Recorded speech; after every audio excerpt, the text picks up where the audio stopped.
Well, hey there. Welcome to Fantasy Baseball today on a Friday, July 17th, and we've got a busy one for you. Frank Stanfield here with Adam Azer, Chris Towers, and Scott White. Are you guys ready to draft? Oh, yeah. We are. We just finished the Roto mock that Scott had us in last night. Roto one that he made us do. Took about 12 Are we hours. ready to draft? We're I ready. am over ready to draft. I actually got to a point where I was dissatisfied with every mock draft I was doing because I had seen so much. I was so over-prepared that I kept assuming the best case scenario that I'd seen in some other draft of some player falling would happen in this current one. And I think I finally broke through that state of over-preparedness last night and have kind of recalibrated. I'm ready to be good at drafting again. I hated my team last night, so hopefully I can turn this one around. Chris is here. How you doing, Chris?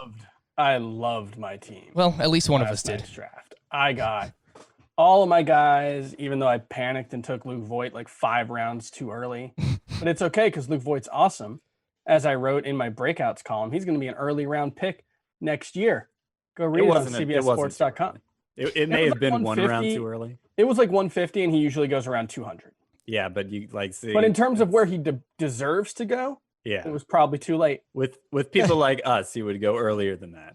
All right, guys. Today on the show, we're doing a 12-team head-to-head points mock draft with you, the listeners. Before we get to that, I'm going to give you the submissions for our listener leagues. And before we get to that, Adam has a little bit of has a note he wants to give us real quick. Robbie Ray is going to win the Cy Young. That is my bold prediction. Oh, my God. He feels better than he's ever felt. He changed his mechanics. He is working on his consistent delivery, making it more repeatable. He allowed 1 run, 1 hit, did not walk a batter, and struck out 9 in 6 innings Wednesday night in an intra-squad game. He has had stretches with good control before, so 1 start does not matter. But the changes he is trying to make, they might actually be paying off. And if he gets that control together, even 3.2 walks per 9, he can become Blake Snell and go from a guy whose control was holding him back to one of the best pitchers in baseball. I truly believe that. Robbie Ray is going to win the Cy Young. Bold prediction. Spicy take from Adam here on a Friday. I know the draft's about to start. Scott, if you could help me out and just pause that while I read off the people who are joining us in the listener leagues, I would appreciate that. And then we'll get started right after this. I just want to thank everybody for sending in your submissions, songs, poems, all the creativity that we received, the emails from people who didn't have the means to make a song. I appreciated all of it. Again, I was floored. The creativity, the thoughtfulness, it was fantastic. Unfortunately, we can only choose so many people. So I apologize if we didn't get you in this year. There's always next year. We'll try and get you in. So joining us in the 12-team head-to-head points mock draft, not mock draft, actual listener league, apologies, this Monday, July 20th at 10 p.m. Eastern Time. Myself, Scott, Chris, and Adam will be. I made it. He made it. All right. Samuel. I'm glad you liked my song.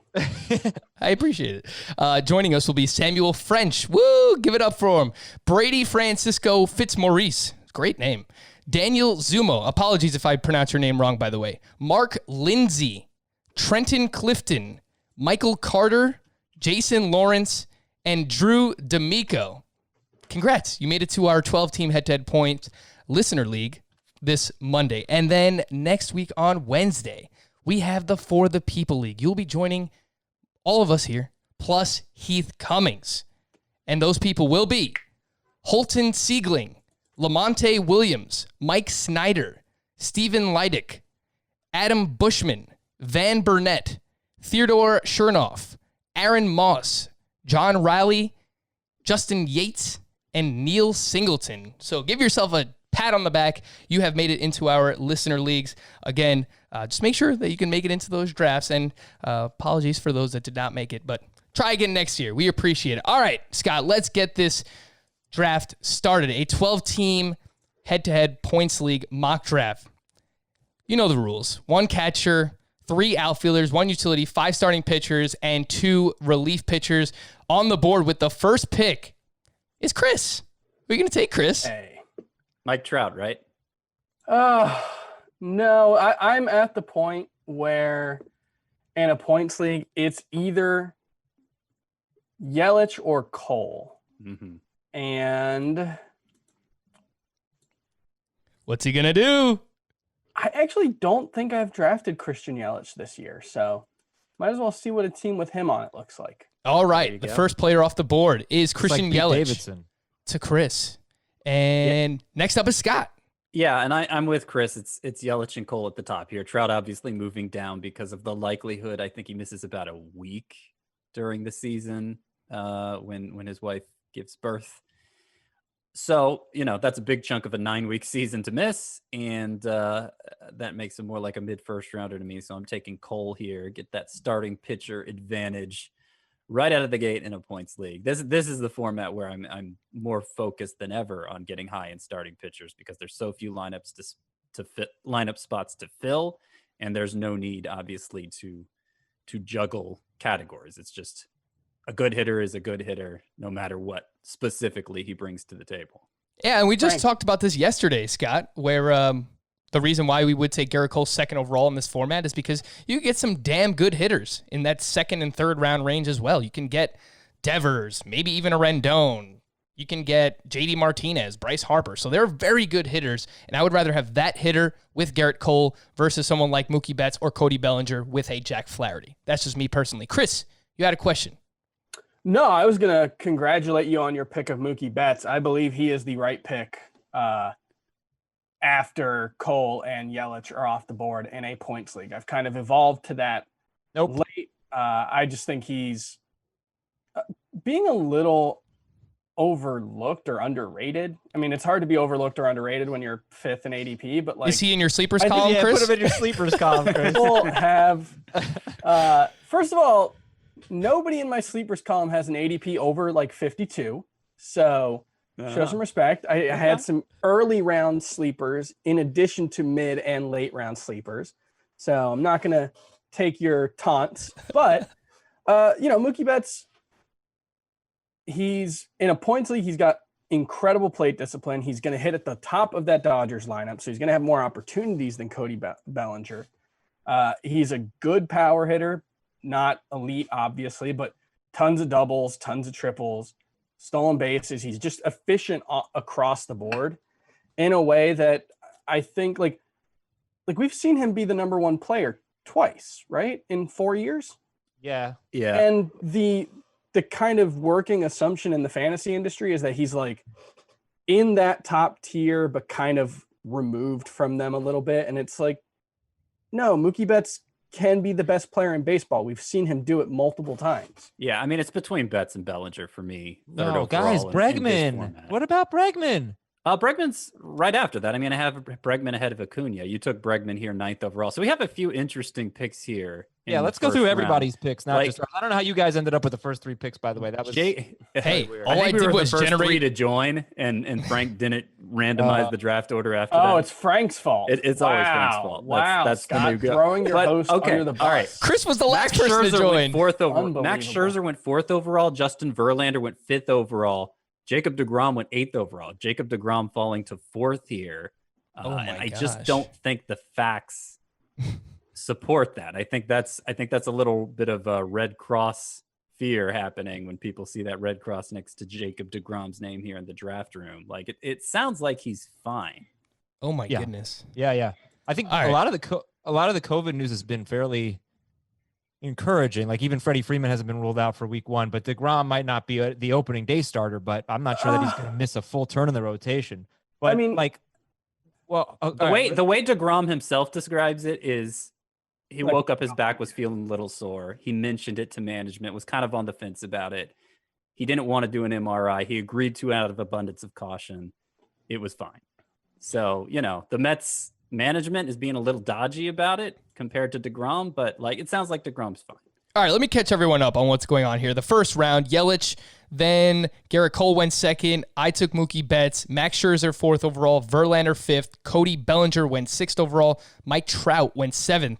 Then deGrom, Alex Bregman to Adam. Mike Clevenger, 10th overall. Look, guys, I know that pitching gets pushed up the board in a head-to-head points league. Clevenger went 10th. Zach Greinke went 11th. Then Ronald Acuna and Soto at the turn. And now we're seeing... So Frank, let me jump in because I'm on the clock and I want to talk about what you're speaking about right now. Yeah, do it. All right, so after Greinke, then Acuna, Soto, Strasburg, Buehler. So I love Flaherty. I love Flaherty. We've seen Clevenger and Greinke and Buehler, who might not be ready for a full. Yeah, Buehler's.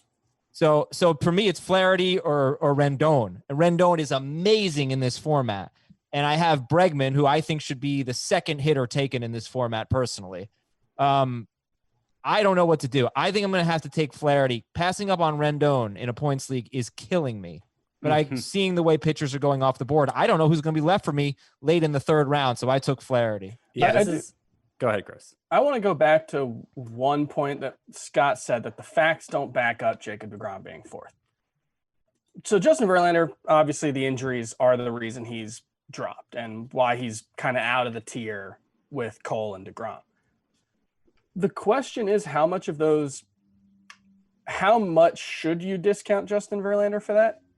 Oh, I think it's totally a DeGrom thing. Nobody was talking about DeGrom fourth. Like, DeGrom was consensus 1 or 2 before this back thing came up. Yeah, So I don't think this is a reflection on Verlander at all. No, but I mean, before Verlander had the issues in spring training, he was, either 2 or 3, but it was definitely a group. Justin Verlander wasn't just like a little bit better than Jacob deGrom last year. He outscored him by 180 points in this format. He was 30% better than Jacob deGrom. That's one thing where, like, I know the risk with Verlander is incredibly high, but the upside is unbelievably high too. Mostly wins. A lot of that is wins related, because deGrom had 11 and Verlander had 21. I mean, that's fair. I had to be talked into moving deGrom up to second. I originally had him fourth. That's 50 points, right? Or 70 points? Yeah, and they differentiated by 3 quality starts. Verlander had 3 more quality starts than deGrom. Right, but that's a skill thing. And Verlander had 2 more starts overall than deGrom. He had 34 starts versus 32 for deGrom. That's still like only a third of the point difference between them last year. Shane Bieber, we've had 10 starting pitchers go off the board now. And Shane Bieber, this is probably his better format if you're going to pick a format to be better or worse than for Shane Bieber. He's the 10th off the board. Like, we've seen Zach Greinke go before him. We've seen Steven Strasburg go before him. Flaherty's not so uncommon, I guess. But honestly, I think even Walker Buehler needs to move behind Shane Bieber now. I think especially in a points league. Yeah. Like, you could be 3 weeks into the season before you're really getting much out of Walker Buehler. Mm-hmm. All right, so catching you up on what's happening here. You mentioned it. Shane Bieber goes off the board in the middle of the second round. Arenado goes, then Anthony Rendon, and now Freddie Freeman finally goes off the board. And, of course, there are some COVID concerns with him. And now I am on the clock. And now I have to ask myself, because I know Scott is picking after me, and I know that he is going to take at least 1 pitcher, maybe 2. So I have to debate whether or not I want someone like Jose Ramirez, who was the top scoring hitter in this format back in 2018, or do I want to double down on starting pitchers here and take one in my second and third round, seeing the way that they're flying off the board. And, given the depth at third base, I am leaning towards the double dip of starting pitchers, just seeing how they're flying off the board. So that's exactly what I'm going to do. And my next ranked pitcher in this format is Lucas Giolito. So it's early, I realize that, but the way that pitchers are going here, I've got to get my pitching in a head-to-head points league. Wow. Well, Chris is going to take Charlie Morton. He's on deck.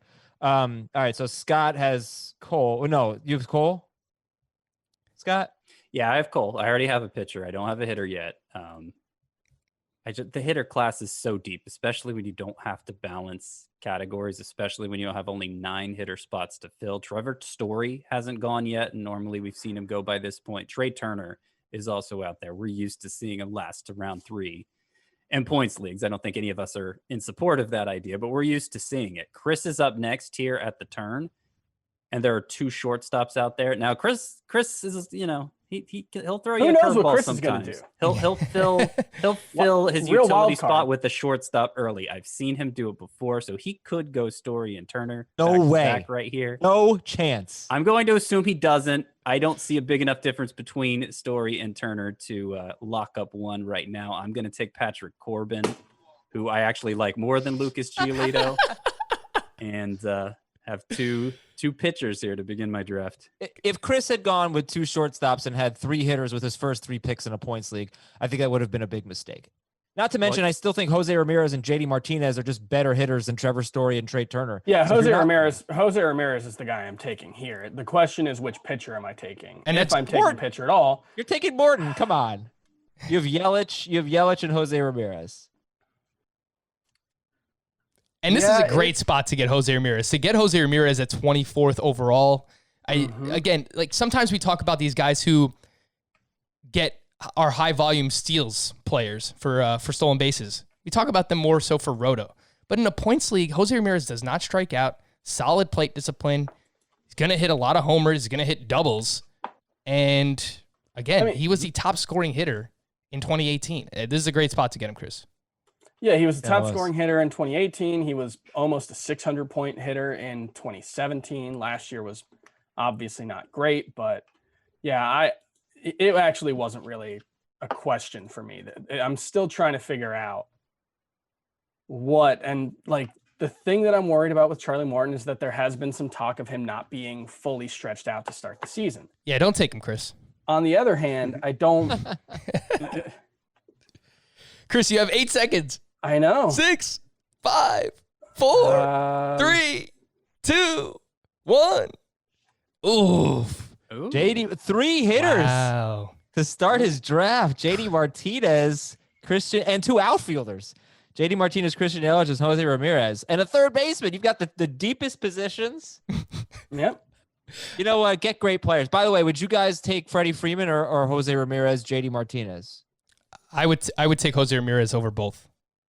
Oh, Freddie Freeman's going to be further down than this for me. He went late in round 2 here. I think the latest we've seen him go in our mocks is mid round 3. I'm not sure that's low enough for me at this point. It could still be weeks before he turns in 2 positive. He just said tests. he might be ready for opening day. They didn't rule it out. It could be that too. Right, that's but that's the frustrating part about it. That's not up to him. You don't not know up to the coaching staff. All right, but he's obviously feeling better. Like but he has to test positive. He has to test positive twice. I mean, negative I twice. Get that. Negative. Yeah, he has to test negative twice. He has to have a positive test in terms of it would. Yeah, be good the results. Right. The Michael Scott thing going on there. Yeah, no, like that's like it's frustrating because I know we could hear 2 days from now he's on his way back. He's going to be ready for opening day. But it's also possible he misses all of August. Probably not that much. It's possible he misses like the first 3 weeks of the season. Like, in other words, a third of the season. And that's like, you can't invest a second round pick in that. You're passing up another second round player for him. It'd be one thing if, you were just dropping Freddie Freeman, but you're passing up somebody about as good as Freddie Freeman. All right, but what if it's Xander Bogaerts, Rafael Devers, Ketel Marte? Are studs. Those are studs. Give me the stud who I know is going to be there from day one. Okay. Frankie Stamps took Charlie Morton. Nice work there, Frank. I gotta stop hosting. Sorry. I ended up going with Trevor Story over Trea Turner. I hate that Chris didn't make that decision for me because Trea Turner was actually better on a per game basis in this format last year, but I went with Story. I feel like there's a little less variance in his outcomes. Yeah, and again, given the way that starting pitchers are flying off the board, the reason why I took Lucas Giolito, I told you guys, I won at least 2 of my top 20 starting pitchers, especially in a points league, and I don't know that one of those players would have been available at my next pick at the end of round 4. So I start off with Mookie Betts. I take Giolito in round 2, and then I take Charlie Morton in round 3. Scott, what do you think about that report regarding Charlie Morton? His first start, he might only go 4 to 5 innings. Does that worry you at all for, in terms of drafting him in this range?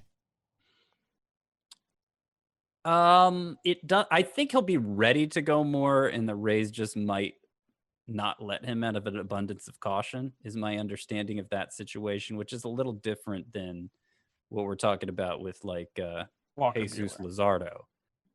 I mean, pitchers don't go 6 innings every time. That's a normal thing.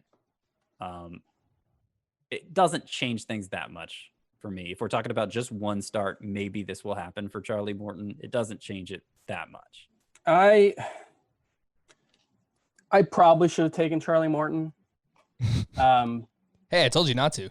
And you yeah, no, listen. it's my thought process was, one, if you're in a draft where pitchers are going this early, you can either try to take the pitchers early and, pay too much for them, or, like Jose Ramirez and Christian Yelich could be the two best hitters in fantasy this year. And it really, nobody would blink an eye.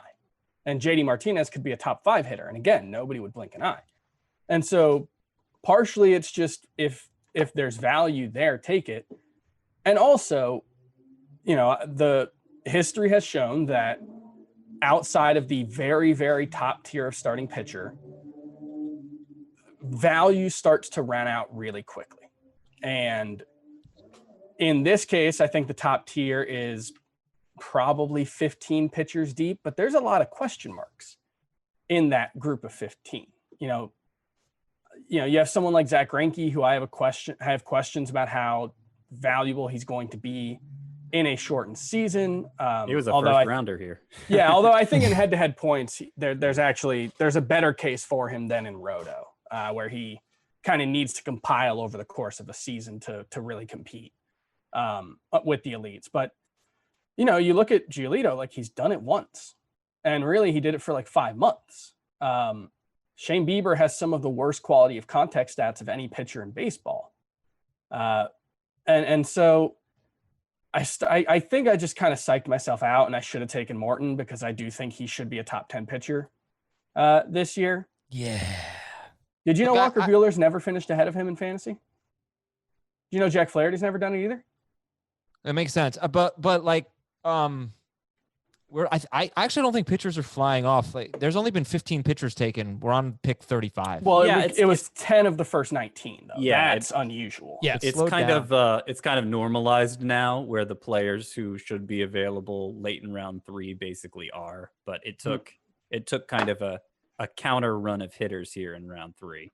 Yeah, I mean, seeing Greinke and Clevenger go first round in any draft is always going to be a bit of a shock. After I took Charlie Morton, we saw Ketel Marte, Xander Bogaerts, Trea Turner, so a run of hitters there, Luis Castillo, then Clayton Kershaw, and then Adam was on the clock. And at that point, Adam, you had Alex Bregman and you had Jack Flaherty. So walk us through the mind of the Azer. What were you thinking here with your third-round pick?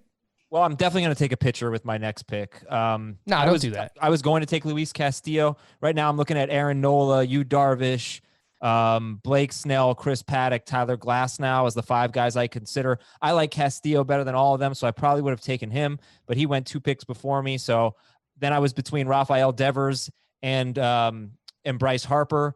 I took Bryce Harper because I already have Bregman, who I could play at third base. So that would have locked up third base and shortstop for me, the two positions that are going to have really great players later on, and probably would have meant I wasn't going to have any chance of drafting Carlos Correa. So I went with Bryce Harper. That gives me Flaherty, Harper, and Bregman. I'll soon have a pitcher. I'm really interested to see what William Knight does here, because he did something that is such a no-no for me. He's got the 12th pick, and he took Acuna and Soto. And, normally that's a no-no. I would never take 2 outfielders with my first 2 picks in a points league. And I almost certainly would have taken a starting pitcher there if I were him in the first round. But Acuna and Soto are usually gone before picks 12 and 13. So maybe he, was brilliant. Did he make his picks yet? Well, he timed out. Oh, damn it. And he got 2 more outfielders. 2 outfielders. Oh, okay. Well, we got to figure out. All right, we're gonna reach out. We might let him redo here if he speaks up quickly enough, because now he has 4 outfielders with his first 4 picks. That's suboptimal in a 3 outfielder league. I would do that, but but he's saying he wanted a different outfielder. So all right, well, let's figure out what he wants. But just talking about his team, that's the most interesting one right now. There's also I'm gonna kind of try to. I've always hosted these, and I've never had the opportunity to look at other teams. I know Frank's got a lot on his mind right now, but one team I really like is Verlander, Rendon, and Bogarts. That's just 3 players that are great in this format. That's Tyler Wilson. Great team for him. And let's see. Okay, so he just made – no way. Those are his real picks. Okay. Max Kepler and JT Realmuto. And this is a lesson here. There is a chance he would not have gotten JT Realmuto at the end of round 5. I actually don't have any problem with Realmuto there. But Max Kepler, you can like him and he can justify your pick. Maybe we're all too low on Max Kepler. There is no chance Max Kepler would have been drafted. I mean, a very, very small chance Kepler would not have been available. No, zero chance. In 2 rounds, probably in 4 rounds. So that's what we call a reach. Don't do that. Perfectly stated, by the way, because Kepler averaged 3.55 fantasy points per game in this format. That's actually better than Bryce Harper, Austin Meadows. Like, he was great last year. He's got good low plate strikeout discipline. rate. Yeah, he's great for this format. It's possible we're all underestimating him, but because we're all underestimating him, you don't have to invest your third pick. I just hated the last pick, by the way. But go ahead. And that's the thing about picking, at the end of a draft. Like I am, and Scott is 1 spot away. You're gonna have to reach. Or you're going to have to you're going to have to ignore rankings and ADP and go get the guys you want, because there's a good chance that those guys aren't going to be there the next time you're picking. And so that is, like, I understand the thought process if he wanted Max Kepler, but no, I don't at all. No. Like the thought process. But it's bad thought process. But it's not a good pick. How am I supposed to take a starting pitcher right now? I said I have to take a starting pitcher. Rafael Devers is still on the freaking board. And you don't like Devers, but in the 4th round, Adam. So it's Devers or Paddock for me. You got to take the value that comes your way. Yeah, but if I don't take Paddock's not going to make it to you. Don't worry about it. If I don't take Paddock, I'm not going to have a good rotation, I don't think. The pitching run has slowed down. I'm pleasantly, I wouldn't say surprised, but I'm pleased by that. And George Springer is still on the board. Yeah. Now that's and Charlie like Max Blackman Kepler is versus George Springer, considering, I gave you the 3.55 points per game for Kepler last year. It was 4.11 for Springer. Springer per game in this format among all hitters was actually 6th behind Yelich, Trout, Rendon, Bregman, and Bellinger. And Scott, Adam is struggling for the Astros. The plate appearances alone make him a super safe player as long as he stays healthy. I had to take him. I had to take George Springer. That gives me 2 outfielders with my first 4 picks, which I would typically not do. It gives me 1 pitcher with my first 4 picks. But I'm sorry, my hitters are Bregman, Harper, and Springer. I probably should have gone Bregman, Springer, Harper, to be quite honest. I'm going to be a little weak at pitching, but I just couldn't pass it up. I had to change on the fly there. All right, so let's see what else happened. Catch everyone up. We saw Jose Barrios go at the end of round 3. We mentioned that the Kepler and Realmuto picks were made, and then Starling Marte, Pete Alonso with the 3rd pick of the 4th round, and then Adam took George Springer. So again, Adam's team, Bregman, Harper, Springer, and Jack Flaherty through 4 rounds. Didn't like the Starling Marte pick.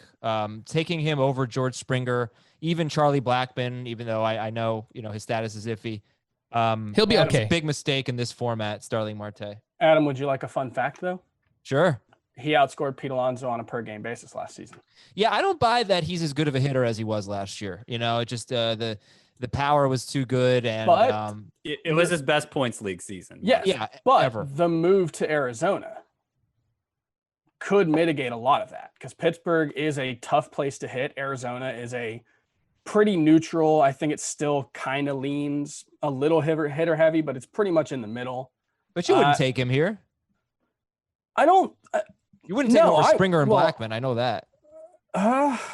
No, probably not. Although Blackman, I don't think was particularly close to Marte in points per game last year. Scott, if you have that in front of you. Man, just throw ADP out the window in this draft, because we just saw Blake Snell and Devers go after Springer, as well as Charlie Blackman, and then Nick Castellanos goes in the 4th round, pick 44. Scott, this is the earliest I've seen Castellanos go. I mean, this is somebody listening to our podcast and us saying, I think he could return the value of a 2nd round hitter, JD Martinez, whatever. I think production wise, it could end up fine, obviously, because I'm saying I think he could be JD Martinez this year.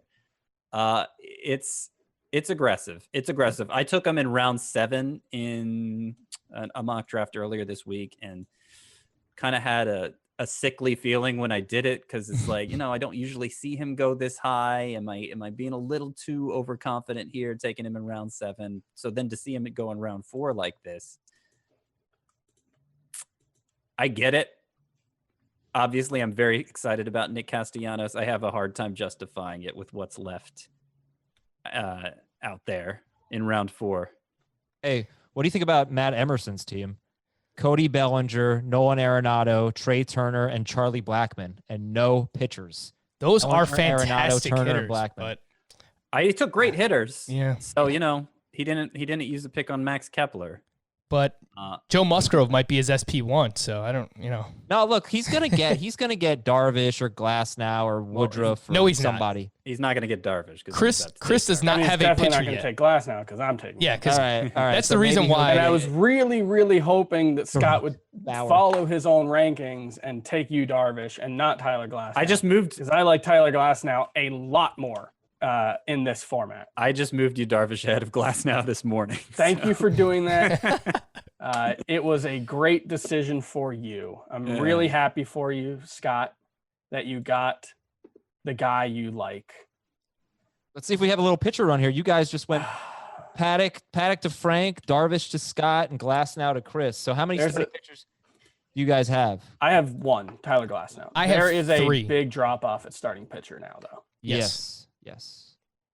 As I've mentioned, I disagree. To Ooh. quote Adam Sandler in Uncut Gems, I disagree. Hey, KG, I disagree. KG. why do you disagree, Scott? Because I think there's one more. I don't want to say it though, because Uh-oh. Chris is on the clock I'm here and only looking- has one Scott, starting pitcher. I'm looking at your rankings. I know who you're referring to because he's the top pitcher left on your. Okay, it's Sonny Gray. Let's see if Chris likes Sonny Gray as much as I do. He talks a big game like he does like Sonny Gray. Yeah. Frank, set it up. Let's give everybody Chris's team and Scott's team so far. All right, so we are at the 4-5 turn. screw it. Chris has 3 seconds to make a pick.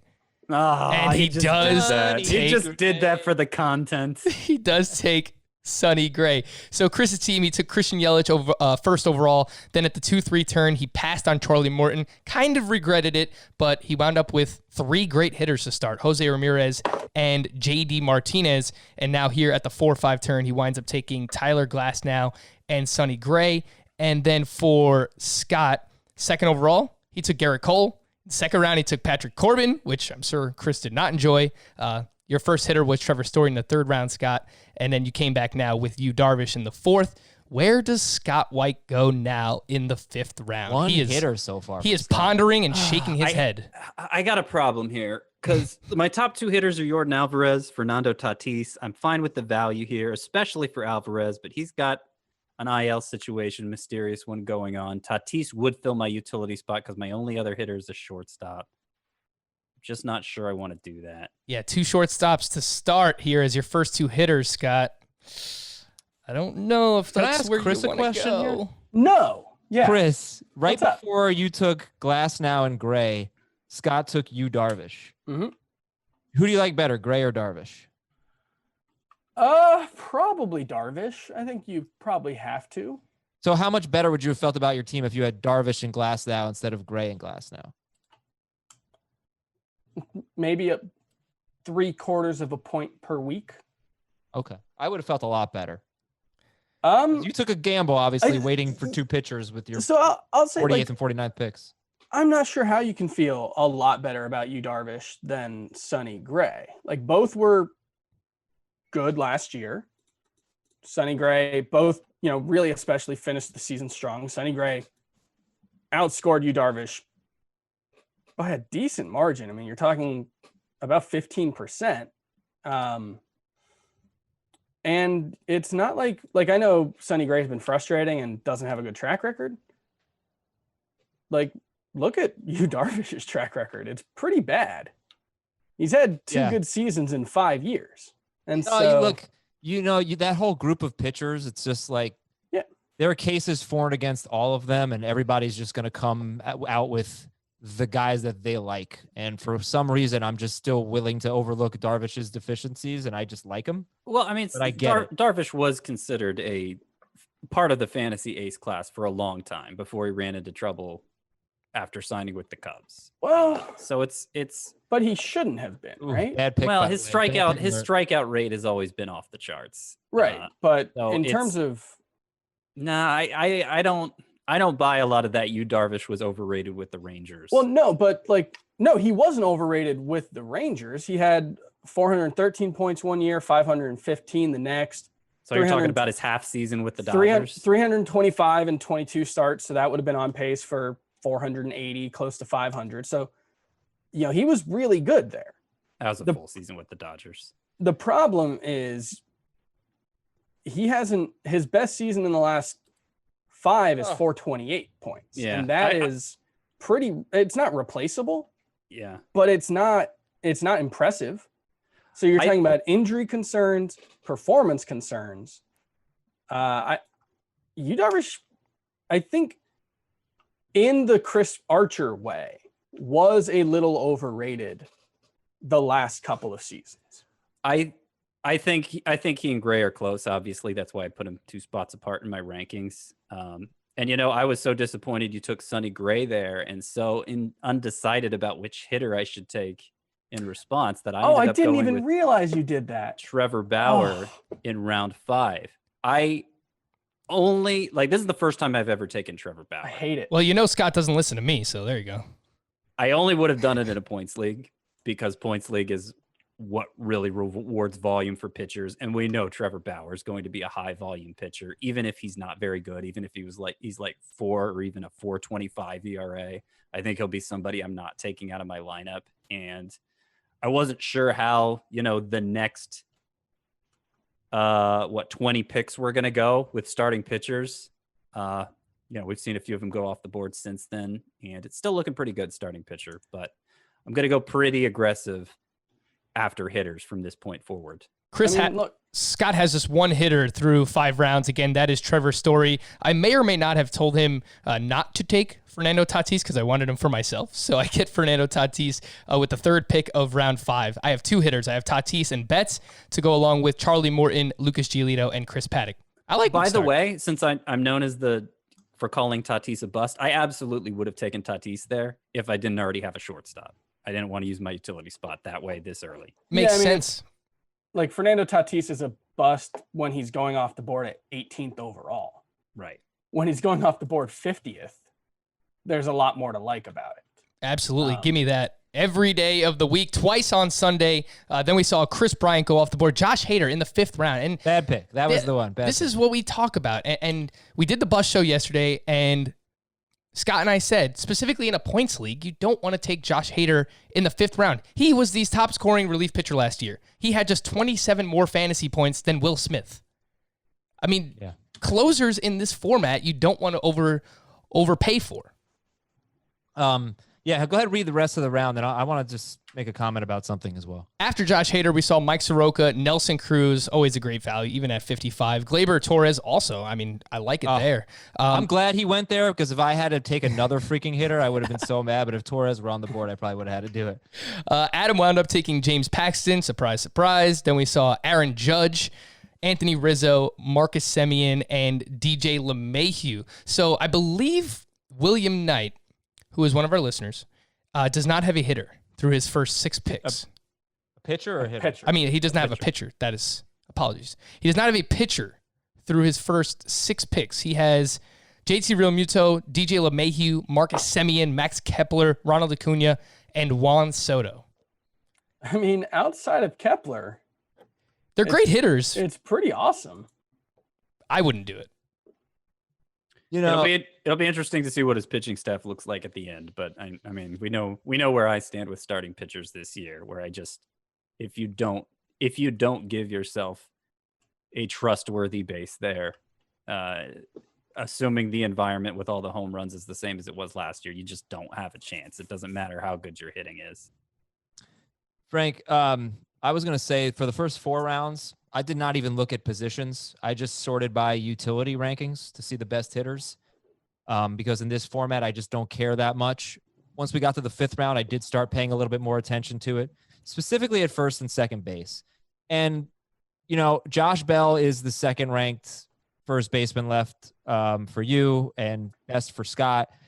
Ozzie Albies is 64th overall. Feels to me like just an incredible value for a guy that's been so good at such a young age and might be like Gleyber Torres. I mean, he might just be awesome. Yeah, I almost took him instead of Bauer. But I have Still two out there. pitchers, and one of them is James Paxton. So it's like, this is what sucks. You know, I have Flaherty, I have Paxton, and I'm trying to decide between Ozzie Albies and Frankie Montas. And I think Albies deserves to go ahead of Frankie Montas, but you know, I have the fourth pick of this round. I'm not going again for like basically a round and a half. It's so hard to pass up a player that's just better to get pitching depth. But I think I have to do it. I think I have to go with Montas. So Adam, let me ask you: do you regret taking George Springer over Chris Paddock when you did? Because at some point you have to make this decision. You have to make the decision: do I take the pitcher just because I have to fill out my pitcher spots, versus taking hitters that should just not be left on the board at this point? No, because I feel so good about George Springer. I mean, I can't stress how important plate appearances are in this format, especially when you're on a good offense, and just the fact that he has a chance. I would call him probably the favorite, along with Mookie Betts, to lead baseball in plate appearances. I had to take Springer in the 4th round. And look, I mean, I like Paxton more than everybody else, but Flaherty, Paxton, Montas, you guys have sold me on Montas. You're very, you know, for you in particular, Frank. So I think it's a pretty good start. I'm not going to get Albies. He just went. I doubt I'm going to get Josh Bell, which means I'm going to be kind of weak at first and second base, which kind of sucks. But, you know, but I think I'll have a great outfield and hopefully a good pitching staff, and we'll see. This has been a pretty good draft. You know, there have been a few picks, especially Hader and Kepler, that stand out. It's been a good draft. We got to talk about this offense Matt Emerson's putting together, because he finally ended Jordan Alvarez's fall at 67th overall. And I was getting ready to take him.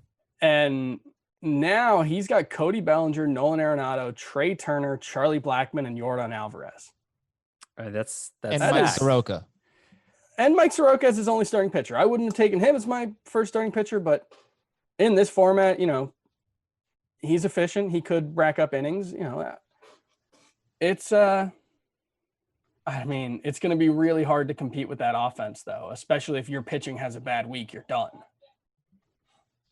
All right, so let's see what else is happening. Carlos Carrasco went 62nd overall. He does have the SPARP eligibility in this format. Might be a little bit early for him, though. Javier Baez went 63rd. Adam mentioned he took Frankie Montas. Then we saw Jose Abreu, Ozzie Albies, Yordan Alvarez, Kyle Hendricks in the 6th round, Zach Gallen, and Brandon Woodruff. So starting to see a run of starting pitchers again. I wound up taking Brandon Woodruff just because there's no hitters that really stand out to me at this point. And I do have Woodruff ranked inside my top 25. And to me, he was the best value left at this point. So he's my 4th starting pitcher. And Scott, you were on the board. Yeah, I just wanted to comment. I think the fall was appropriate for Yordan Alvarez, going from typically a 4th rounder to a 6th rounder, for the same reason I was saying with Freddie Freeman. You know, we don't know exactly what Alvarez's ailment is. 10 seconds, Scott. But we know he's on the IL for something, and we know he hasn't reported to camp yet. And so it's so frustrating, because obviously teams are incentivized. Like, they're not allowed to comment on a player's health status if it is related to COVID-19, unless the player explicitly tells them they could say certain things. So we're in the dark on what the timetable is for testing, if they've already had one negative test. We're in the dark on so much, and it creates this mysterious timetable, completely unknowable timetable, in the particular year where timetable is more important than ever, because the season's going to be over so quickly. So it stinks seeing Yordan Alvarez go in the middle of round 6. I hated passing him up early in round 5, but I think until he's back, he's not back, and we don't know when he's coming back. A Chris sigh. Why are you sighing, Chris? I'm trying to decide if I want to just take my guy at a significant reach, because I don't think he'll come back to me. And I'm looking at Matthew Boyd's game logs, and it kind of sums up the whole thing. His last 4 starts last year, he averaged 14.9 fantasy points per game, which is pretty good. It was 18, 18.5, 23.5, and negative 0.5. And it's like, that's the whole Matthew Boyd experience right there. If he can just get rid of the bad starts. I'm sure everyone wants to get rid of the bad starts. I think he's coming back to you. I think so too. I think so too. And I'm not We'll just saying see. that because I won him, I swear. What- I already what have happens 4 if he starting doesn't? pitchers. Does Chris fire us all? Chris. You are Oh, on deck. crap. Can we back that out? That is not who I want. All right, Chris took Austin Meadows, so that was a great pick, Chris.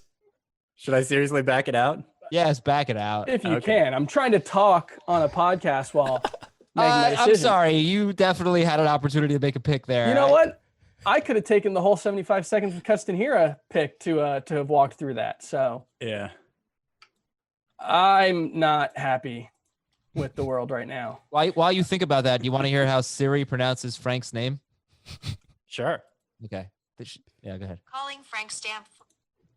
She just gives up. She just is like, no, too many consonants, not doing it. I'm just going to give up.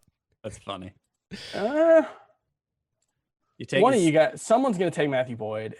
I'm going to be really upset about it and whatever. He's gonna do So it. You are on deck. Scott wrote Oh. in the chat. Oh. That is that's me. I got to shut off my volume. Apologies. Oh, come on, Chris. Why you got Chris to do took that? Carlos Santana. Good pick. Not to leave everybody in suspense. So I took Josh Bell, then Chris took Castanera, Carlos Santana. So, we're seeing those first baseman and second baseman start to get depleted now, Adam. Yeah, we After still have you passed it Muncy, out. Olsen, and one more player in Vladimir Guerrero. And I want to know when you guys think he'll get first base eligibility. Well, I am about to take care of Muncy here, I think. Fill my second base spot that way. And There are still several second basemen in this same tier that Muncy's in, but I have a feeling they're all about to go one after another. And this is really Muncy's format because he's so good at walking. So Adam, I'm going to take Muncy here with my 7th pick. To answer your question, Vladimir Guerrero will have first base eligibility on July 29th because that is the 6th game of the season for the Blue Jays. Well, are they not going to DH him? Yeah, he's not. I don't think he's going to play every game at first base. I think he will DH some of them, but it will be early in the season. Well, it doesn't matter because he just went. And Frank took Matt Olson. My cue is gone. This is the price I pay for taking Frankie Montas. Like all the first basemen I wanted, the second baseman I wanted are gone. And you called it, Adam. You knew this was going to happen. That's all right. I can live with it. So look, Whit probably- Merrifield, that was another good second baseman. Just So went. one of the things about Vlad, if you're in a league where you play out this first 3-day week, which you shouldn't be, but apparently that is the default.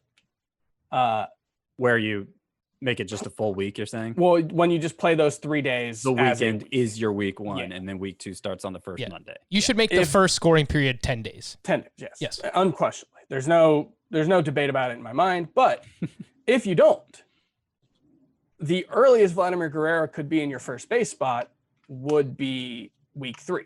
And that's assuming that among those first, I think it's 8 games in the first 2 weeks that the Blue Jays play, or 9 games in the first 10 days. That's assuming that he does play 5 games at first base. If he doesn't, you're looking at week 4, which is, now you're a third of the way through the season already. yeah, right. But I'm not going to play in any stupid leagues like that. So, I disagree with you guys on that. I don't know if this is the time to have that discussion, but It in is- a it's season not. when you're limited in your scoring periods, why would you remove the opportunity for an additional score? because it's just 'Cause so 3 days unfair. 3 days is nothing. It's nothing, Three- and there three could be days one is team. something. It is It's not nothing. unusual It's to have a nothing. scoring period of that length. It is very unusual. I'm No, glad it happens Scott's. after every All-Star break every No, year. it doesn't. It doesn't do that if- anymore. no, it doesn't if your commissioner is smart. No, the default option in CBS Sports leagues is to combine the 2 weeks after the All-Star break. When did that happen? 2 years ago, I believe. Oh, we were like, okay, stop listening to that Scott White guy. I don't think that. I don't know that I believe you, Adam. Right I now. swear- think I this swear. is fake news. No. Chris would know. Chris would know. All right, so after I took Matt Chris Olson, doesn't know. I'm editorial, baby. I go to you for every CBS question. All right, Frank, go ahead. My bad. it's all good. After I took Matt Olson, we saw Vladimir Guerrero go off the board. Corey Kluber, Whit Merrifield, Gary Sanchez, second catcher off the board there at pick 79. Madison Bumgarner. Freddie Freeman's back, by the way. Freddie Freeman is With the back. Braves now, yeah. Okay, so insert him back at the top of the second round, early to mid second round. As a Braves fan, I'm very happy about this. As somebody who just has spent hours updating his rankings after holding out moving Freddie Freeman down forever.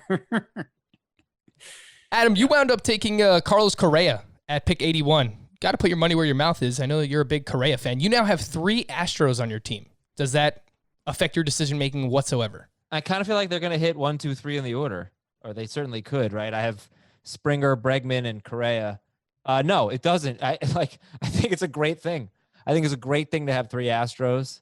You should not have 3 Marlins in your lineup. No, probably not. Or Orioles. Yeah, 3 Orioles in your lineup would be bad. My team is really going to be an exercise of forgetting about position scarcity. So I've got third base, shortstop, and 2 outfielders so far. And quite frankly, I'm 100% fine with that in a 12-team points league. You know, the waiver wire is going to have plenty. So I support the best player available. My intent, by the way, is to get Kenta Maeda with my next pick to get an RP who my opinion on RP on Sparps is that you might find later in the draft that the true relievers are the best values available.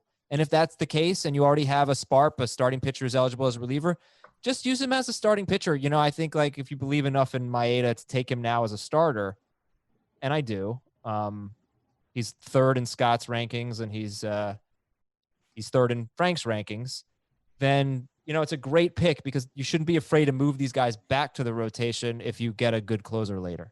Yeah, and you know, I've become bearish on Sparps as a population this season, but that's more because I'm just worried about how much they're going to actually pitch and whether they're going to have the opportunity for wins and quality starts relative to closers who will just get saves like normal, presumably. But I think Kenta Maeda and maybe Carlos Carrasco are the exceptions, are the obvious exceptions to that at least. Chris. Well, if Nick Fox wants to make an enemy, he'll take Kenta Maeda right now. And I will track him down and we'll have a confrontation. You're mentioning Knight just made Liam Hendricks the 2nd closer off the board in this draft. How does that make you feel? He took Hendricks and Ozuna back to back. Those are his first 2 pitchers. Those are his first 2 pitchers. Look, here's the thing. I would presume it usually takes about 60 games for one of those A's closers to lose their jobs. And so maybe he does become the first A's closer to lead the team in saves in consecutive seasons since Grant Balfour in 2012 or whatever it was. You know, like if Liam Hendricks is as good as he was last year, he's going to be maybe the best closer in baseball. It's just Go ahead. I'm sorry. I was going to say Frank, read his team. I thought you were done. My bad. Yeah, no, that's Frank, read his team. It's insane. All right. William Knight. He has JT Realmuto. He has DJ LeMahieu, Marcus Semien, Max Kepler, Ronald Acuna, Juan Soto, 0 starting pitchers, and then Liam Hendricks and Roberto Osuna. I assume this is it's the worst team I've ever seen. Oh my God. Is that a hyperbolic statement, Adam, or I is don't it think so. actual? I've never seen anybody go 8 rounds without a starting pitcher in a points league. Yeah, I don't And know. 2 relievers, 2 closers. I'm certain I've done that in a mock draft. Scott's before. cell phone, by the way, has also gone 8 rounds without starting pitcher. Drink. I think probably 10 years ago I might have gone 8 rounds in a points league without drafting a starting pitcher.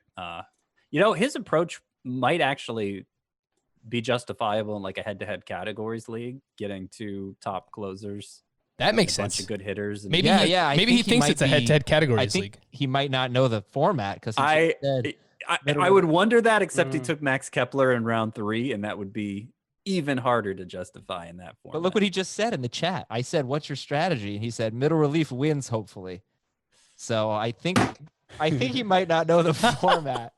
And we're all fired. Chris, I'm sorry. We're That's all what I get fired. for listening to you clowns. Oh, here you go. Bozos who don't know anything.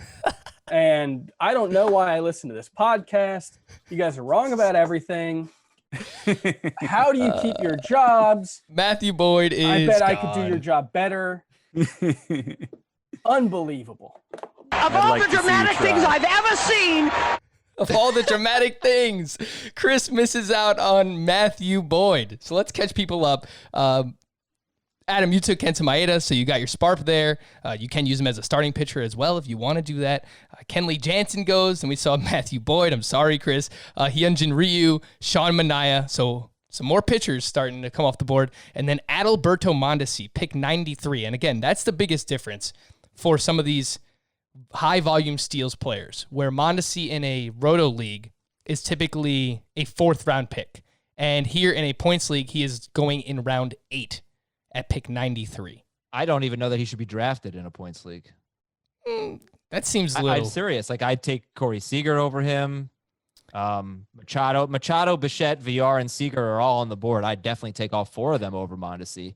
I think Mondesi, like, if he's really good and stealing a ton of bases, he's probably going to be fine in a points league. But if he's not basically his best self, I think his plate discipline is so bad that he probably won't be that good. He probably won't be worth using in this form. It's entirely possible that Adalberto Mondesi puts up a 270 on base percentage. Like, that's not even like the worst case scenario for him. A 270 on base percentage for Adalberto Mondesi.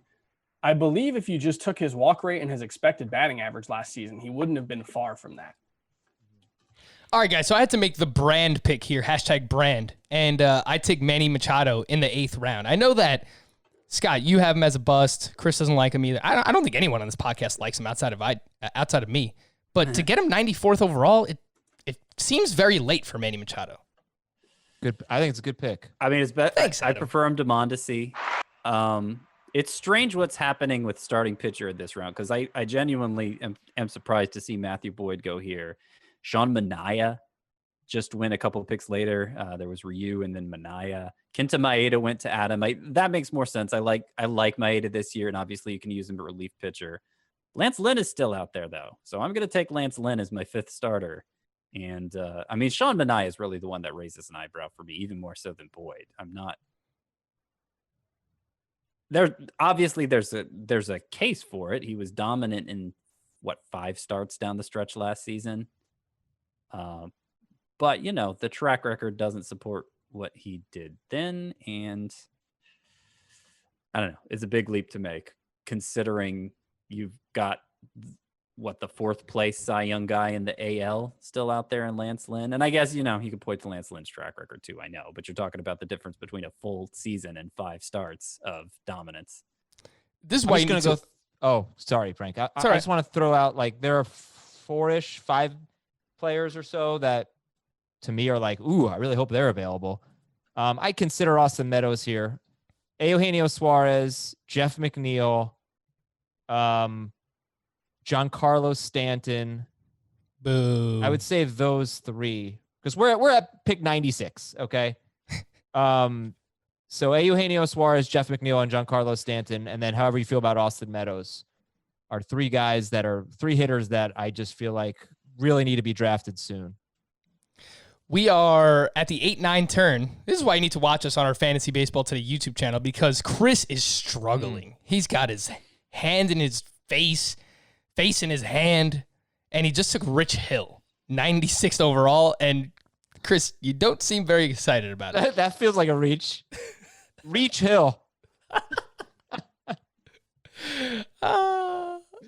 Chris has Rich Hill's really good. All he has to do is stay healthy for 60 games, but he's gotten I think he's gotten a little bit worse. So here's the problem. Year. He's super old. He really hasn't. Rich Hill is an incredible pitcher, and if he stays healthy for 60 games, there is no doubt in my mind, and there shouldn't be doubt in any of your minds, that he will be a top 20 starting pitcher at the very least. I think obviously the health concerns are very real.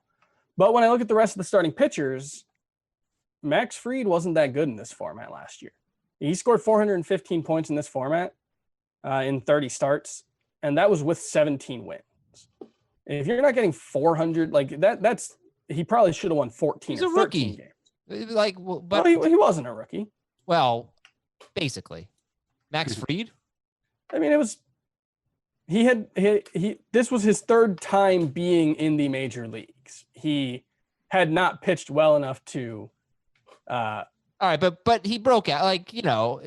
He's 15 years younger. I don't even know. Is he 15 years younger than Rich Hill? Is he more than that? It's probably about right. I think Max Fried's 20. No, he's 26. So yeah, probably 14 years. Okay.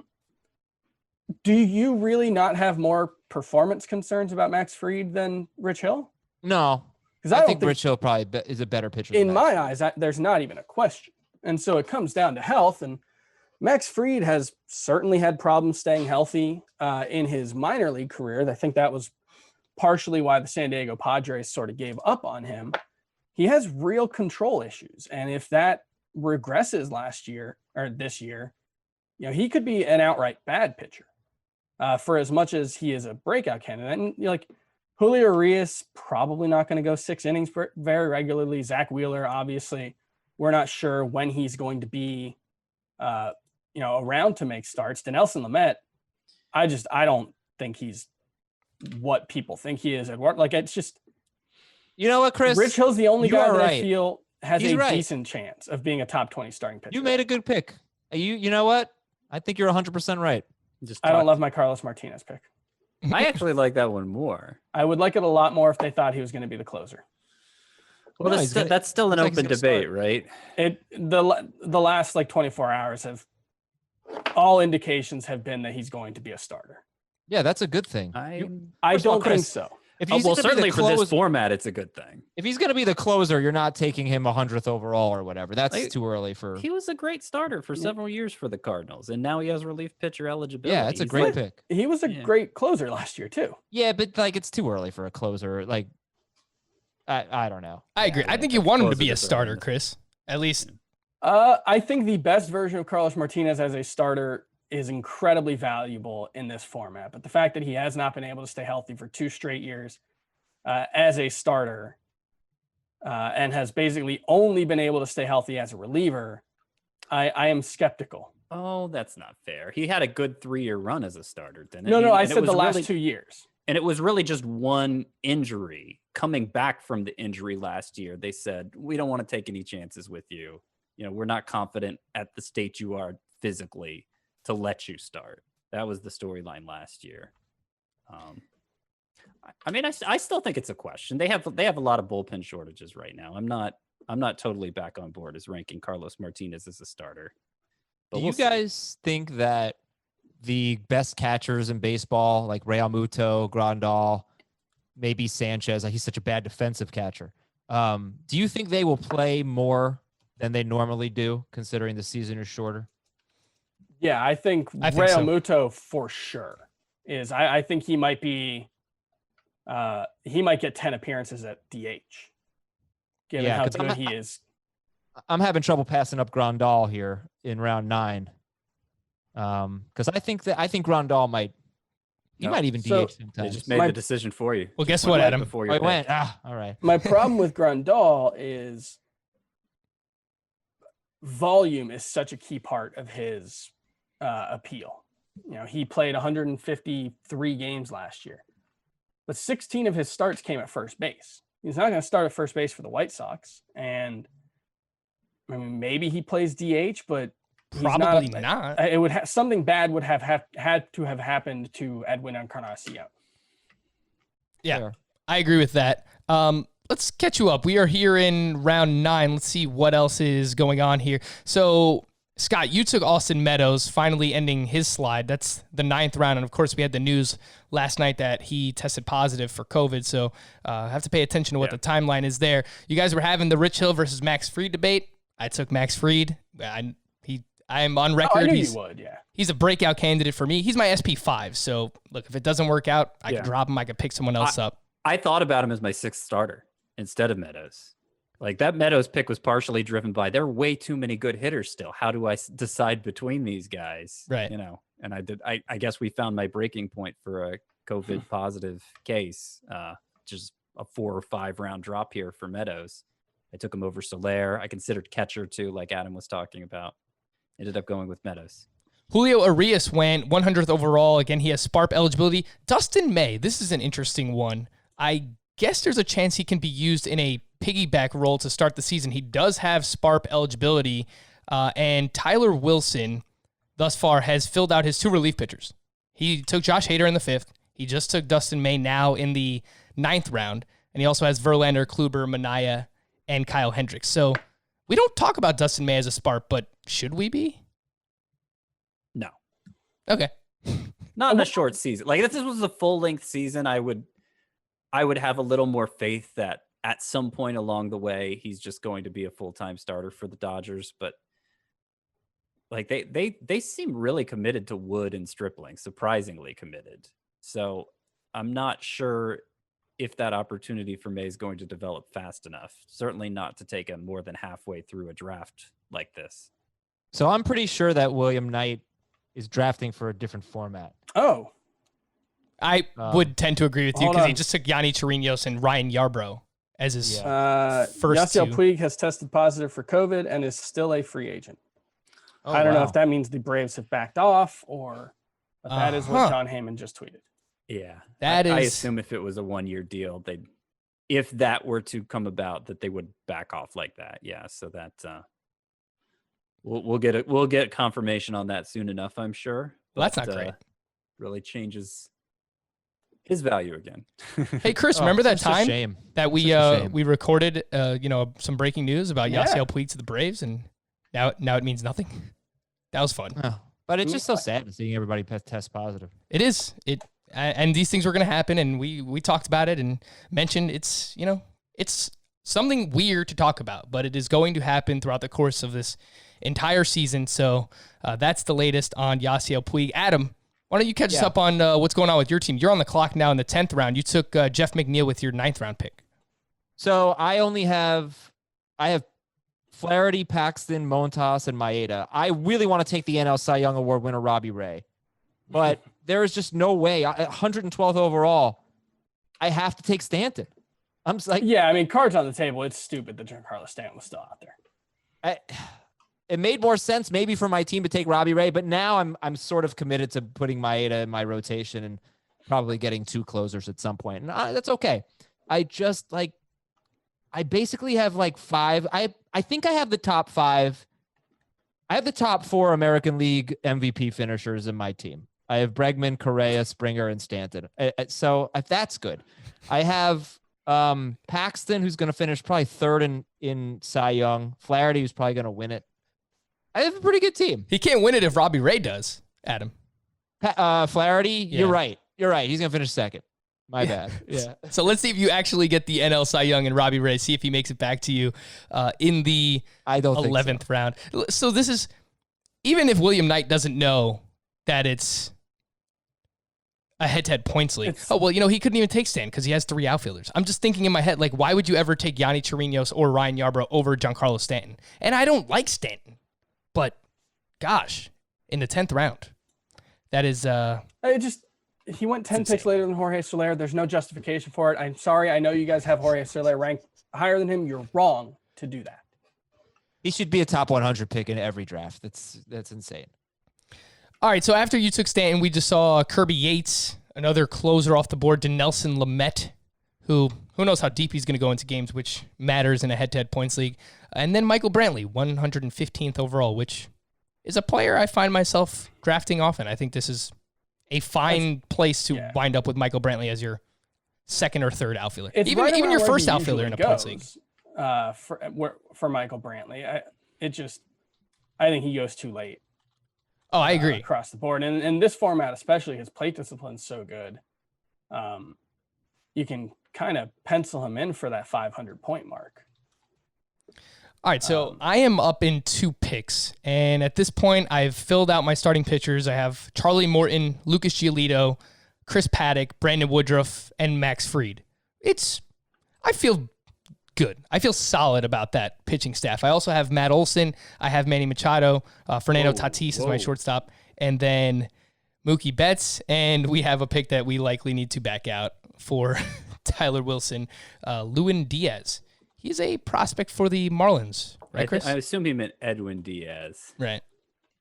Is who he wanted there. So, okay, go ahead. Sorry. I didn't mean to. For an obvious mispick like that, I shouldn't have thrown things off. Go ahead. It's all good. I mean, great team name opportunities for Lewin Diaz, though. Inside Lewin Diaz. It's a great one. I don't get it. What is it? You're so uncultured. So Inside what? Inside Lewin Davis. What is that? Coen Brothers movie. Justin Timberlake was in it. Who? Oscar Isaac was in it. Oh, I know one of those guys. I think Amy Adams was in it. Adam, I know do you have the crickets? You have the cricket soundboard? I sure do. No, we're not going to do that for a Coen Brothers movie. They're the most celebrated directors and filmmakers of the last half century. Nobody has any idea what you're talking about, Chris. 25 years. 25 years. I don't even know where to begin to jump in. Quarter century. Carey Mulligan, not Amy Adams. Sorry. I'm gonna pick my favorite team. I'm gonna take a look at. Who's your favorite team, Adam? Or are you gonna dabble now? Anytime. I like the Freddie Freeman team a lot more now. Yeah, that helps out. All right, so Tyler Wilson did take Edwin Diaz, and I'll let you inside the mind of me. Let you know what's going on here. I was debating one of Jeff McNeil, Mike Moustakas, or Max Fried at my last pick. I wound up taking Max Fried, but I was worried about getting a second baseman because for me, after Moustakas, all right, Jonathan Villar, if I get him as my starting second baseman, it's fine. But I do feel better about someone like Moustakas or Jeff McNeil. McNeil went to Adam. And look, one of the best feelings in fantasy is when you're considering a player and he makes it all the way back to you at the next round of picks. That's what I'm hoping happens here. And if Alfredo Rodriguez takes Mike Moustakas here, I will lose my mind. He has 25 seconds left to make his pick. Again, I have Matt Olson, I have Manny Machado, Fernando Tatis, and Mookie Betts. Just one outfielder through the first 9 rounds. And it would be the first 10 rounds after I take Mike Moustakas. But you only need 3 outfielders, so let's not... We've a lot of good outfielders left. There's some good teams here. I don't think any of us have the best teams, by the way. But I want to read 2 teams in particular. Michael Murphy. I wish his number 3 starter were a little better, but his pitching staff is Shane Bieber, Luis Castillo, Dinelson Lamet, and Matthew Boyd. So if Lamet or Boyd is good, that's great. His hitters, Gary Sanchez, Ozzie Albies, Rafael Devers, Mike Trout, Jorge Soler, and Nelson Cruz. So his hitters are just awesome. And his pitching staff, he's got 2, top 12-ish guys in Bieber and Castillo. And then Mike Choi, that's Michael Murphy. Mike Choi has Grandal, Abreu, Gleyber Torres, Francisco Lindor on the infield. Does not have an outfielder yet. He has DeGrom, Snell, Kershaw, and Bumgarner. And he has Kirby Yates and Kenley Jansen. If he had maybe taken Stanton instead of Jansen, or any other hitter instead of Jansen, or even a starting pitcher, and he only had 1 closer right now, he would have my favorite team of Grandal, Abreu, Gleyber, Lindor, let's say Stanton, plus Kirby Yates at reliever, and DeGrom, Snell, Kershaw, and Bumgarner, even though we don't love Bumgarner, but still. That's a really solid team. I just don't think you want to have 2 relievers this early, especially when one of them is Kenley Jansen, who's got a lot of question marks. Yeah, I think that is fair. Scott, you are on the clock. It is round 10 here, and I talked about Bo Bichette as a bust, but that was when he's going in the 4th round in NFBC ADP in the month of July. I mean, it's round 10. Yeah, this seems to happen in these head-to-head leagues with just the 9 hitter spots to fill. It always seems to be a shortstop who just falls forever because, there's only so many shortstop spots to fill. I don't even have an urgent need for Bichette. I drafted Trevor Story. Remember, I passed up Fernando Tatis earlier because I didn't want to fill the utility spot that way. But now I'm fine filling it for Bichette at this price. And I'm good with that. All right, Chris, you're on the clock. What's going through the mind? What are you thinking? Nothing good. Negative thoughts. Yeah, let's remind people who you have on your team here, Chris. Chris has Carlos Santana, Keston Hiura, Jose Ramirez, Christian Yelich, JD Martinez, and you have Sonny Gray, Tyler Glasnow, Rich Hill as 3 starting pitchers, and you have Carlos Martinez currently slotted in as a SPARP. This is a pretty good team. When you take the full 75 seconds to make every pick, it works to your advantage. I thought Chris was the best multi. Oh, you son of a! Chris. That's why he shot you that look. Yeah, there you go, Adam. Did you see the trade offer I made to you? I saw something about it, but I wasn't in the right mindset to deal with an Acer offer. I looked at our Roto League and I said, I'm going to try to make a Robbie Ray offer. Let's see the guy who I'm going to try to rip off. Of course, Chris has Robbie Ray. So I offered him Luke Weaver for Robbie Ray. Yeah, that's who? Ridiculous. Luke Weaver. Not ridiculous. It's ridiculous. Wait, who? Luke Weaver is 4 pitchers later on Scott's rankings. Did we say why Chris reacted? You reacted that way to Chris's pick? Did we Because he took actually Robbie mention Ray. who he I took Robbie Ray. Okay, yeah. People can't actually see who. And I don't love drafting that. here, I guys. didn't love it. I took Robbie Ray and Corey Seager there. I'm not thrilled about it. I'm not thrilled about how this draft has gone. I'm not happy with myself. I'm not happy with any one of you. The listeners are still great in my book. But One of the listeners took Matthew Boyd. It wasn't us who took him. right, but True. he's just one. There are hundreds of other listeners. Why does nobody like Zach Wheeler, by the way? He may not pitch this year. Like, he's still not sure if he's going to return after after his wife gives birth. Right.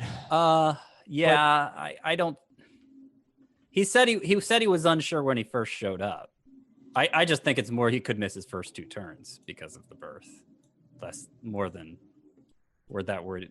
At least for me, I'm not that worried about him sitting out the whole thing. I almost took him here. Okay. And Scott, you wound up taking Yoan Moncada. So let us give us some insight. Why'd you wind up with Yoan Moncada there? Well, I needed a third baseman, and he was the last of his tier at third base. I think the only other starter I'd be satisfied with at this position in this format is Miguel Sano, probably. So Yoan Moncada, I assume he only fell because he tested positive for COVID-19 early and just recently returned from the team. There's a chance he won't be quite ready for the start of the season, but it shouldn't be too long into it that he is, and he may be. And I don't need to tell any of you guys what makes Moncada worth drafting. You all like him more than I do. That's right. Wonderful pick, Scott. And especially at pick 122, which Scott just keeps gobbling up all the hitter value. Wound up with Bo Bichette in the 10th, and then Yoan Moncada in the 11th round. Luis Robert just went off the board at pick 126. Points League is probably not his preferred format. Doesn't have great plate discipline, but in round 11, I thought about taking him over Eddie Rosario. I took Rosario, but I was debating Rosario or Luis Robert at this point. The thing about Luis Robert is he doesn't have great plate discipline. He doesn't actually strike out that much. He's not, a 30% strikeout. He's not Fernando Tatis.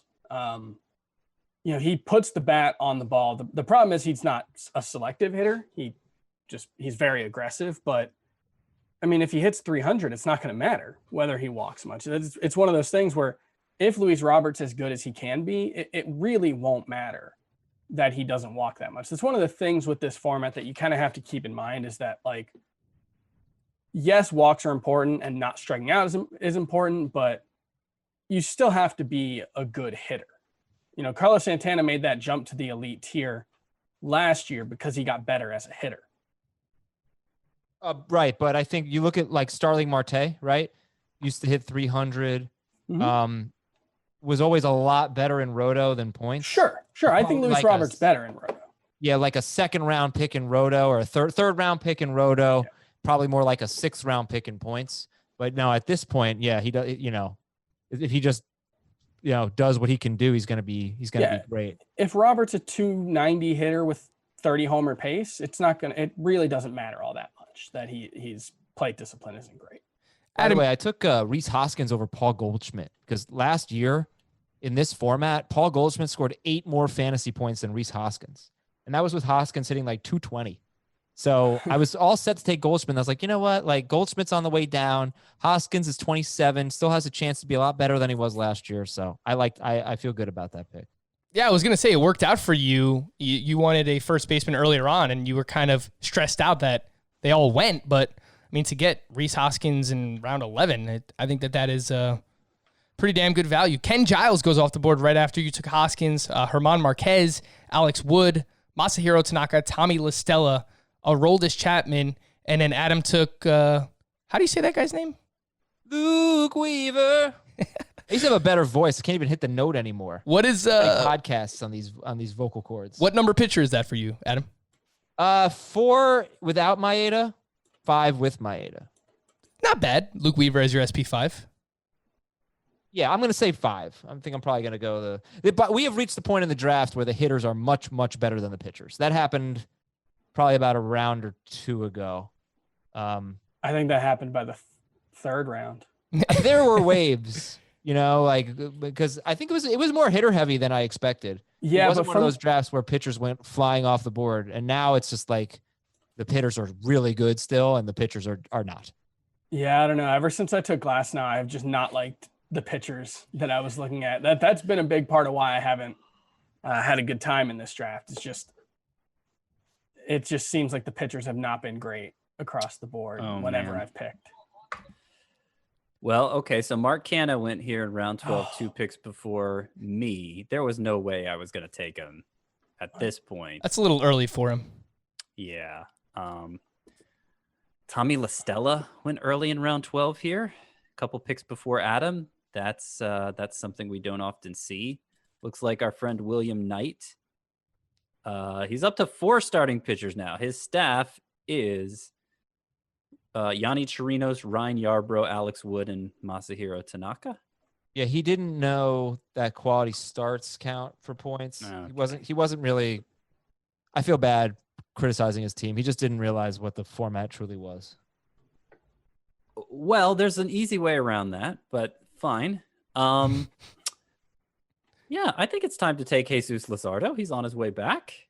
Still RP eligible. Yeah, look, he's in my bust column, but that's because he's still going around 100th overall in a lot of drafts. 143. Jesus Luzardo there's fine. And in hindsight, I probably should have taken him myself. I wound up taking Michael Conforto as my third outfielder. I'm now mad at Joseph Dunn. He has made an enemy. Because I didn't think there was any way Armand Marquez was going to go off the board between my last picks. And he did. I'm mad about it. You should be thanking Joseph Dunn. Armand Marquez is a must-start pitcher whenever he's on the road. He's got 4 of his first 7 starts on the road if it lines up the same way. And one of those road starts, or one of those home starts, is against the Giants. Armand Marquez is probably going to be really, really good to start the season at the very least. And 7 starts is going to be more than halfway through. Chris, you ended the slide for Zach Wheeler. Pick 144. Thrilled about it. I mean, that's pretty late. Yeah, he should go around 90 if he's healthy. He's a reliable, weird to say that he's kind of a reliable, like Jose Barrios type pitcher because he goes about it completely differently. He throws much harder. Seems like he should get more strikeouts, but he doesn't really. But, he'll get wins on the Phillies. Maybe they'll give him more wins than the Mets do for their starting pitchers. But, yeah, it was just kind of he's the last of a very specific tier, I think. All right, and you have a back-to-back pick, and you took David Dahl. David Dahl, one of my breakouts, leadoff hitter for the Colorado Rockies. Look, if he was ever going to stay healthy, a 60-game season would do it. This is a hell of a team that Chris Towers has. Gotten better. Is that true? Yeah, I hate each individual pick as I'm making it, but the aggregate is pretty good. So you have, again, Carlos Santana, Keston Hiura, Jose Ramirez, Corey Seager, Yelich, JD Martinez. You just got David Dahl as your third outfielder. And then Rich Hill, Zach Wheeler, Sonny Gray, Robbie Ray, Tyler Glasnow, and you have Carlos Martinez as a Sparp. It's coming together, Chris. Don't be so mad about Matthew Boyd. Starting to come together, Chris. I would feel better if Matthew Boyd was my number 3. I guess he would have been my number 2 at the time, or number 3. He would have been number 3 after Sonny Gray. The numbers you just said about Matthew Boyd are how many wins he's hoping to get this year. Didn't he get like 12 last year or something? It was a lot longer season. Well, okay. Yes, he might only win 3 games. Scott, 3, 2. I'm on it, Frank. And he takes Eduardo Rodriguez. Yeah, who we heard yesterday is, how did they put it? He's gotten some good news on his testing or something like that. So it sounds like he's on his way back. And while he may not be built up in time for his first turn, Eduardo Rodriguez doesn't sound like he's, we at least have sort of a timetable for him. So it seems like he fell a little bit considering. I don't love him. I mean, I would have rather had Wheeler if Chris hadn't taken him. But for my 6th starter, I think he'll be pretty good. As your 6th starter, and I took Chris Davis with a K, round 13. Is it too early? Seems like it might be a little early. I wind up with one in of a points league. I think it's too early, given that he's utility only. What is the justification for taking Chris Davis over Miguel Sano, who I almost took but don't have a spot for? But if you're acknowledging your utility spot is open anyway, why wouldn't you just take Miguel Sano? Yeah, probably should The have taken best case Sano. scenario for Chris Davis is quite a bit better, I think. Yeah, I mean, we're kind of hoping could lead the majors and homers. Sano turns into Chris Davis now. Chris Davis doesn't strike out nearly as much as Miguel Sano. Miguel Sano is a legitimate 37% strikeout rate guy. All right, one was great last year and is young. One was bad last year and is old. Right, So- but he was hurt. I think it's but worth I don't think mentioning. that totally explains it. He I mean, was- maybe no, it no, does. no, it Maybe does. We just Chris don't. Davis- we just don't know yet. Sure, Like, but we Chris just have no Davis, Chris Davis was putting together another 40 homer, 250 average season. I don't think the before average. the- I think The the average was like was pretty 230 low. something. But that's He got off to a very hot start, then had several bad weeks, it was just then got hurt, But it was and the then hip continued injury. to have bad weeks. I'm just saying, like, this is. I think people are a little too sanguine on the possibility on the chances of Chris Davis just being a 3rd round value again. Yeah, that's fair. I should have taken one of Sano or Paul Goldschmidt. That is fair criticism. Frank, I agree. I can't believe I'm being criticized for It was saying you should take Miguel Sano over Chris Davis, which everybody but Frank in this mock draft has done. I agree with Scott. Taking Chris Davis in the 3rd round was a terrible pick. Probably the worst of the draft. In the 3rd round? He was having a little pointing fun. out that Chris Davis in round 13 is good value. So, Let's go.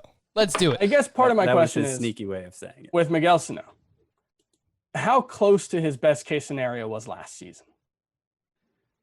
I'd say it's pretty It close. was probably about there. I mean, obviously staying healthy. would be He better scored fewer points per game than Chris Davis in 2018 with his best case scenario. So I think Sano's best case scenario is much likelier than Chris Davis's. Obviously, everybody ranks Sano ahead, so they must think so too.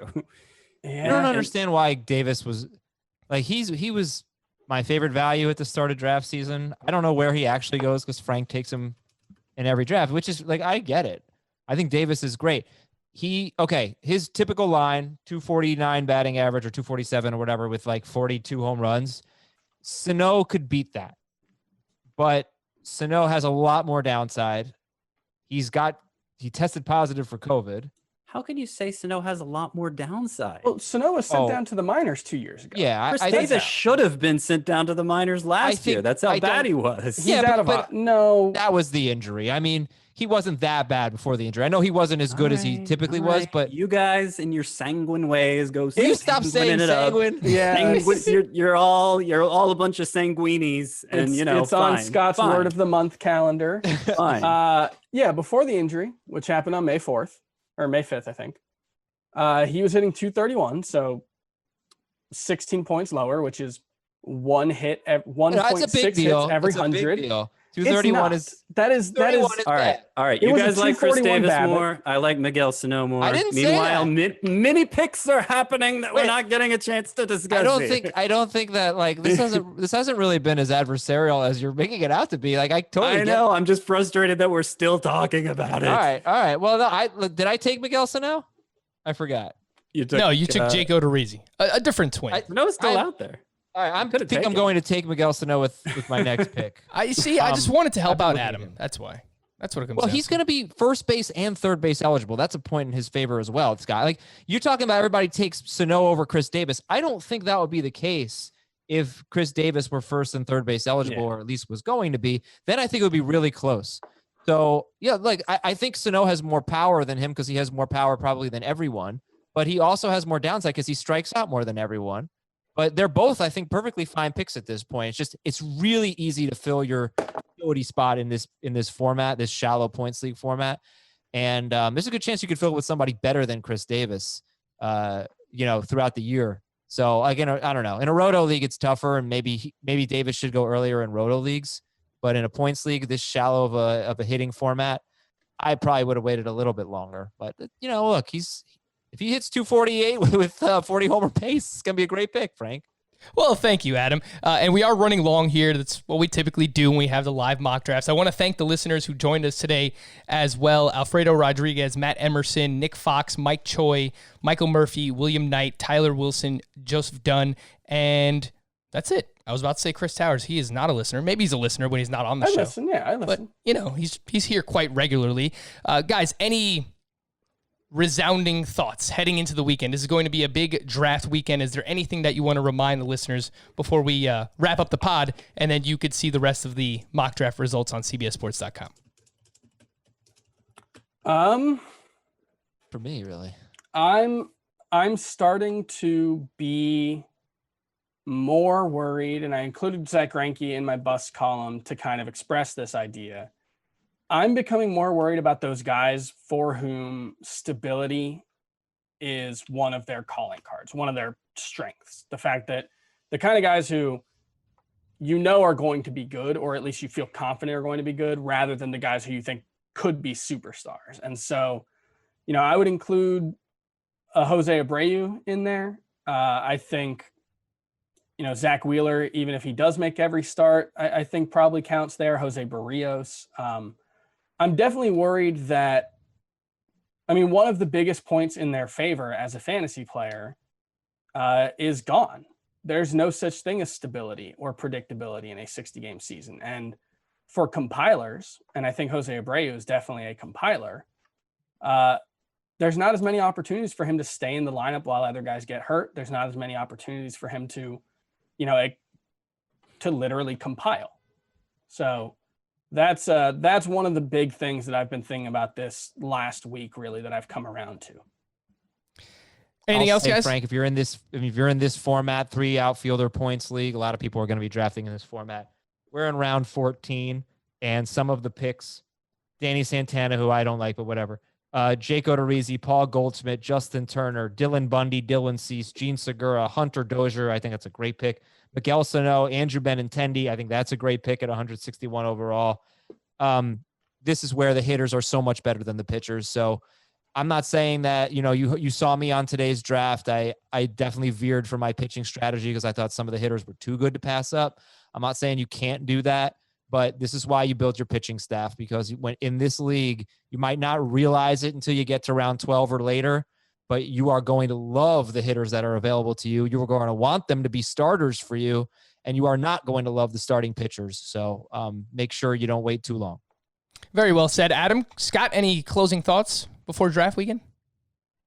Yeah, I think I would, for this format, I would echo Adam's sentiments, and I kind of talked about it at the top. Like, every time I don't go heavy in this format in particular, so if you hitter spots to fill, and you don't have to balance your categorical needs, like you're just going to wish you had more hitter spots. So take the pitchers when you can, and that's what I did drafting 5 with my first 6 picks. I'm pretty satisfied with my lineup.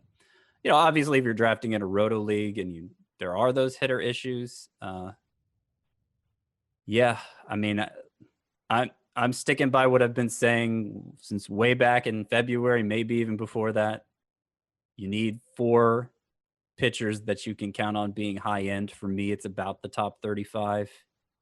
But I'll let you use your own judgment as to where exactly you draw that line. I think that it remains the single most important thing on draft day. If you're in a format that prioritizes steals, that's like 1A to getting those high end starting pitchers. And then the biggest change in terms of how I'm approaching the player pool with the season taking on the form it is that, like, I normally invest almost nothing in a closer. I don't necessarily care that much if I don't get guys in line for saves, but because I know they will emerge over the course of the season. And to me, that is the single biggest thing that I can't know anymore, that I used to know and that I used to bank on. Filling out my saves as the year went on. That's just not an option anymore. So I'm having to pay up. I've gone from paying nothing for saves to paying slightly something for saves. Congrats again to those who will be participating in our listener leagues. There's a chance that we will have a special guest on Monday's podcast, so keep your ears peeled. I don't know if that actually works. Eyes peeled is the actual saying, so I just completely messed that up. I'm just going to end the show here because...